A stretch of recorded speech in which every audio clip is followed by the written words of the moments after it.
Age of Resistance Supreme Leader Snoke Issue 1 sees Snoke training Kylo Ren, asking if he's afraid while holding the apprentice over a chasm of sharp rocks. Ren isn't afraid, but Snoke can feel that he is, and he should be, since he isn't in control and he is confused, and it makes him feel powerless. Snoke finds that good since powerless men turn to anger, lashing out at anyone, but powerful men can harness that anger and rage and use it to strike or fall. Snoke lets go of Ren, causing him to plummet towards the rocks, but he manages to stop himself before he hits them. Snoke arrives at the bottom, saying that he wouldn't have caught him, but Luke Skywalker would have. He tells Ren that he needs more from him and needs him to find his true power. Therefore, he will accompany him since they will continue their training elsewhere. Boarding their shuttle, Snoke says Ren will face what's holding him back, and either he will fail or he will kill it for good. Soon they arrive at their destination, and Snoke tells Ren to leave his helmet behind, hitting him in the face, saying he cannot pretend to be Vader in this place.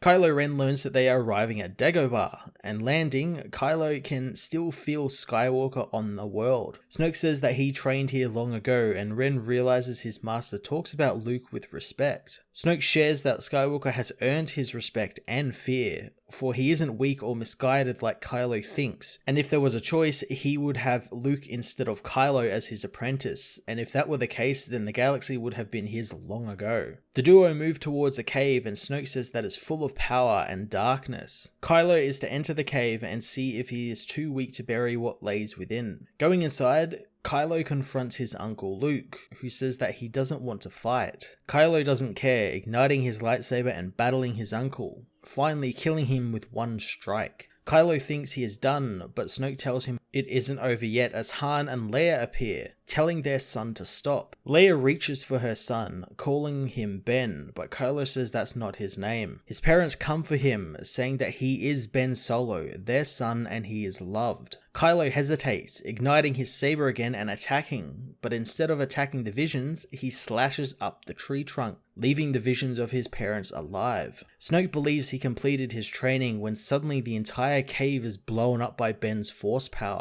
Snoke is impressed, but hoped he could use that cave to train other apprentices, but the emerging Kylo says that he won't ever need another apprentice. Age of Resistance Supreme Leader Snoke Issue 1 wasn't really a Snoke book, but another Kylo Ren book. I'm not complaining since it was quite interesting, but I would have liked to learn a little bit of backstory on Snoke, and it's kind of hard for them to do, I know, because obviously there's still movies coming out, and Snoke no doubt has a part to play, despite being dead in Rise of Skywalker, so they can't really spoil anything. But it was cool to see him return to Dagobah with Kylo Ren and talk about the history between Snoke and Luke and probably Leia and Han, and I like that Snoke speaks about him with a great respect and a fear. He fears in Luke. I thought that was actually quite good. A look at the abuse Snoke put Kylo through was interesting, but again, really wasn't a Snoke book. It was just another Kylo Ren book. It was good, but wish we'd gotten a little bit more Snoke. I'm going to give this issue a 7 out of 10.